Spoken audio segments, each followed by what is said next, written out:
Trust. Trust is the key factor that is required in any good relations, whether it is interpersonal relationship, whether it is economy, whether it is international relationship, politics. We need to have trust. If we do not have trust, we lose a key ingredient of our success, because all the agreements and contracts and everything that is signed, of course, there's a mechanisms. Those are mechanisms for punishment if agreements are not followed.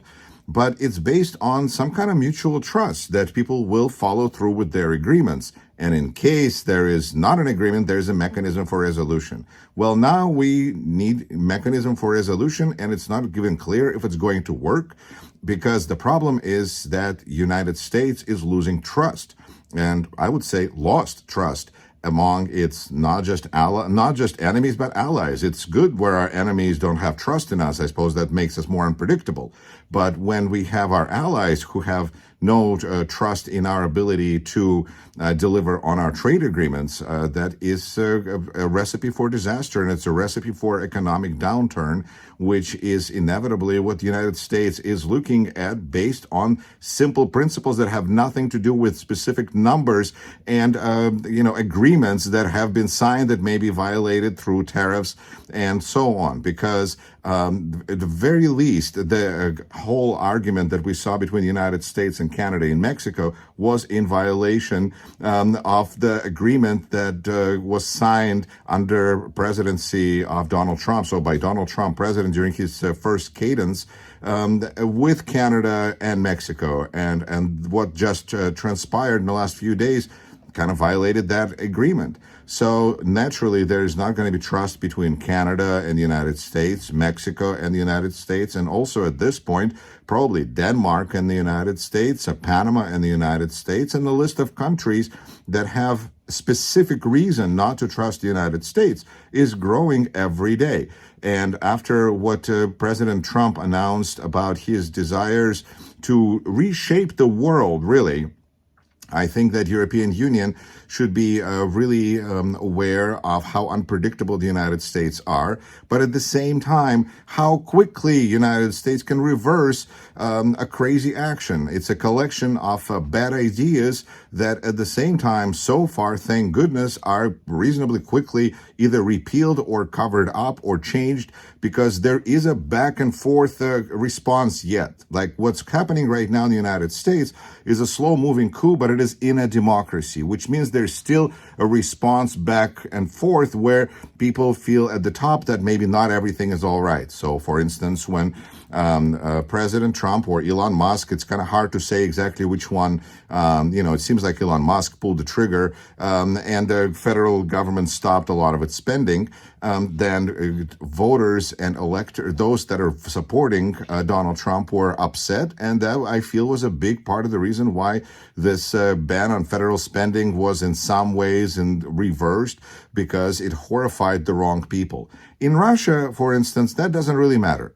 Because there really was no democracy in Russia, save for a couple of years here and there. So when government decides to, we're going to try to do this, we're going to say we're going to have crazy tariffs, because Russia had this experience when they first annexed Crimea in 2004, and they decided to punish Russian people by forbidding foreign food. And then there was pictures of Russian tractors crashing Western food, and it looked horrific, because Russian government was punishing Russian people for the fact that Russian government invaded another country. It was strange, crazy, but nobody could really do anything, because that's what government decided. Here we have a different situation. People are pushing back, and they're pushing back both inside and outside of the United States, surprisingly effectively, considering how brazen are the expectations of the new administration. So when we have Canada make some kind of a deal with Donald Trump that maybe is a deal and maybe is just a repetition of the old deal, and Donald Trump seems happy, Okay, so maybe European Union can come up with something that they already did and sell it as a new thing that they just agreed to with Donald Trump. Is that how things are going to go now? I think that creates a lot of mistrust, distrust, and distancing. And ultimately, this is a plus for China because we can even, stop and reverse and sending mail to China because that's what just happened in the United States. We first said the United States Postal Service is not going to be sending mail to China anymore, and then it just reversed itself. So now we are going to be sending back and forth mail to China because we have to, we need to. But guess what? China is already in China. They're not going to be more China oriented. They're just, they probably are, but they're not going to do it towards somebody else. So I think this is all leads to big reorientation of every country in the world that is used to dealing with the United States towards China. And that's a very dangerous precedent. And all we need to do is just be stable. Be stable and predictable, which is what markets want, which is what people who make money want. They want some predictability. And the fact that we lost trust in the world is going to be seen by allies as an opportunity to, I guess, work some kind of, that's going to be the leverage, is that people have to be unpredictable. That's the solution. It's a changing world and not for the better. They have reason to be suspicious. You're exactly right. Ukraine has been on the bad end of many, many deals. And the world was hoping that after World War II, we moved into a different direction. And we are going to have countries that all have their own interests, small countries, large countries. Everybody's kind of equal, but I guess maybe equality is out. Inclusion is out. Diversity is certainly not appreciated. So I guess what does that mean? That means that Ukraine has a chance of appealing to President Trump, who seems to be a very transactional president and understands things in terms of land, in terms of land development, and talk to him about all the amazing resources, and plead with him really to accept the resources that Ukraine has, in exchange for probably just allowing Ukraine to remain a statehood. A state to retain its statehood, because I think from the position of Donald Trump, that territory, that land was purchased previous owner Vladimir Putin, Russia, and so it's his to deal with and to do with as he pleases. Therefore, this is really, sometimes as a joke, I would say that Ukraine should apply to be 51st state of the United States, because that seems to be one thing, the only guarantee, because I have really bad, strong doubts about viability of NATO anymore. And so Ukraine has natural resources which it can offer to Donald Trump to develop. I think the opportunity there is to really say that it is important for the United States to have physical control of these resources in Ukraine. I'm not proposing the idea of putting American soldiers in danger, but I'm saying that Putin seems to be afraid of America, has been afraid of America, and so I don't know if he still is. And so the idea of putting American forces to defend Ukrainian resources will certainly put Ukrainians at ease, and I think Ukrainians would consider it to be some form of security for them, which makes sense because NATO troops would be good and American troops would be even better. But in reality, I think this is still a negotiation process, and it very well may end up being all for naught if Donald Trump just continues to dither. And I think that he can do, when it comes to certain things, he can do loud pronouncements and then reverse himself. In some things, he can dither endlessly. But it's interestingly, only Elon Musk seems to be the one who is willing to pull the trigger and to fire lots of people. He seems to be like Donald Trump's kind of a henchman. Maybe there's a possibility of dealing with him directly. Maybe Zelensky should just communicate directly with Elon Musk, since all of those things are there. But on the other hand, Elon Musk has a good relationship with Vladimir Putin, and perhaps he's planning on getting his hands on those resources, no matter who controls the territory. So this could be an interesting but potentially philosophical debate where, from Elon Musk's point of view, he gets it one way or another. And Donald Trump just needs to look like a winner. And it appears that he will look like a winner no matter what is happening. If he pulled back with tariffs with Canada, Mexico, no matter what happens with the European Union, which it will just cause the European Union to form more tightly probably to itself, which is theoretically not what Putin wants, because Putin wants European Union to fall apart. But Ukraine's situation is, Ukraine is just there right now in a very desperate situation. And I think that is important to acknowledge. The situation is desperate, and trying to, with the past administration, which is, of course, it is fashionable now to throw all the blame at Biden administration. But there was assistance, there was help, there was a leader who supported Ukraine's fight to restore its borders and sovereign integrity. And now there is a president who absolutely sees world very differently, is not really concerned about concepts of fairness and equality. Again, equality and inclusion, diversity, I think it's not just the fact that it obscures, obfuscates a certain racist rhetoric, but it just really does represent things that he abhors. Diversity, equity, inclusion, though those are not things that Donald Trump would support. So it makes sense that he would be upset at it on every level. Still, I think Ukraine has to do what it has to do, and I think it's important that there's a citizen diplomacy trying to persuade our politicians and remind our politicians, especially Republican politicians, about the urgent situation in Ukraine, because of course they're being swamped right now with all sorts of calls about all sorts of things, because can you imagine what's happening right now in the United States? But it's important for people who are supporting Ukraine to reach out to their Republican representatives, as well as Democratic ones, but they already know and they agree, and push on them, Republicans, to provide more help to Ukraine, because I'm afraid that all of this conversation about natural resources just kind of takes up time that is not necessarily what's useful right now. I think it is a generous offer, and I think it will be viewed from the position of strength that is what Trump administration views everything from. They feel position of strength, and therefore they're using that strength. It seems that their strength is more fragile than they even suspected themselves, because they keep trying to do things that they have to pull back from. So it's not exactly clear how mighty is this strength, but it is currently being tested all the time.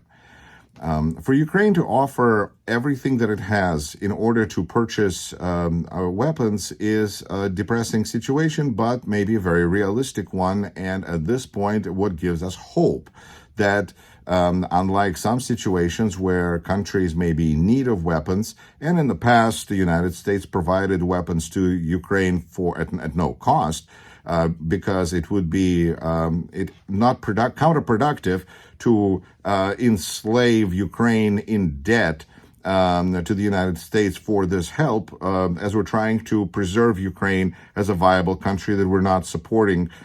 So it just doesn't make sense. But now this is a very logical idea because, well, of course you have to pay for what you get. And luckily, Ukraine is able to pay for what it gets because it has incredible natural resources. Whether it is, again, it comes back to how those resources will be divided between whom and who will benefit from it, and who feels that they can get their hands on them. It's a bit of a race that we're seeing. I think that on a somewhat lighthearted level, but maybe not, Ukrainians can explore possibilities of, like I said, joining 51st state, but perhaps renaming Donbass Donald-Bus, the Trumpnetsk, anything that I think will attract Donald Trump's eye to the map and say, well, I think that these people like me, because it's very important to understand Donald Trump likes people that like him. So if you like him, and I think people of Ukraine can show that they like Donald Trump far more than they like Vladimir Putin, then it's practically a love affair.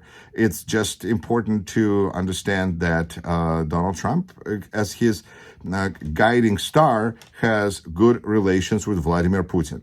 And I think, all jokes aside, to me, that is the way to understand Donald Trump's actions far better than anything else.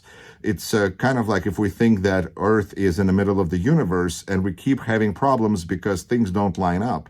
But when astronomers decided that maybe Earth is revolving around the sun, everything started to make sense. So I think in this sense, if we just assume, and not just assume, if we accept that Donald Trump wants to have good relations with Vladimir Putin, then I think we understand a little better of his pressure points and things that are interesting to him and valuable to him. But nonetheless, Ukraine is an extremely valuable resource, has lots of valuable resources, not just in its great people, but also what's inside the earth itself. It's clear to me that those things are not happening in Ukraine. And it's clear to me and you that RFK Jr. gets his awfully sounds just like Russian TV.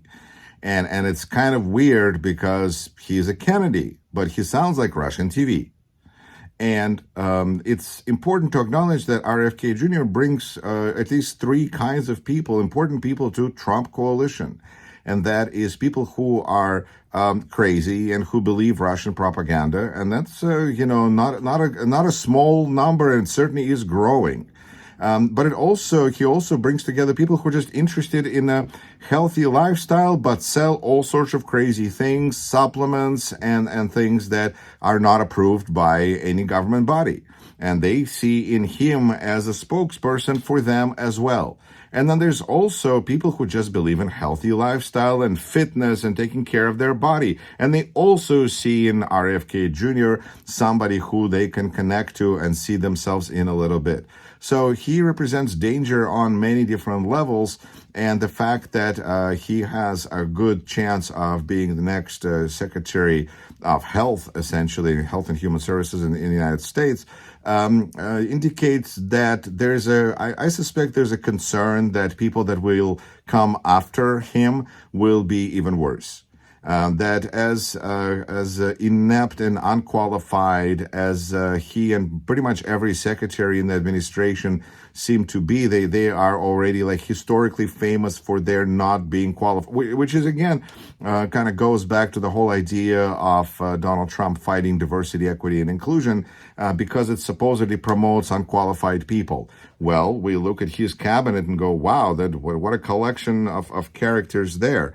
And RFK Jr. would certainly complete, but people that would come after him would be even more obedient to Trump, because that is the big separation now. Are you totally loyal and obedient to Trump or not? And in case of RFK Jr., him becoming a secretary is more of a payoff for him supporting Donald Trump during the election, so showing loyalty. But there's no guarantee that somebody like a Kennedy will be totally loyal to Donald Trump 100% of the time, and therefore there's a chance that he might disagree, and on and on. It opens the opportunity for communication and negotiation in this new palace politics that we have decided that is the best thing for democracy moving forward, is to have a president who is kind of like a king.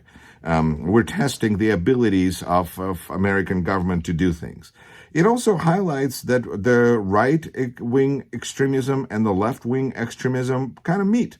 It's a horseshoe, and at the ends are very close. And it kind of highlights to me that perhaps looking at things in terms of right-wing and left-wing paradigm is really not even necessarily helpful anymore, because we have more of an authoritarian dictatorship approach, and we have a more of a democratic approach where multiple opinions have a chance of being heard and have an equal validity, and then decided in a democratic process which way to go.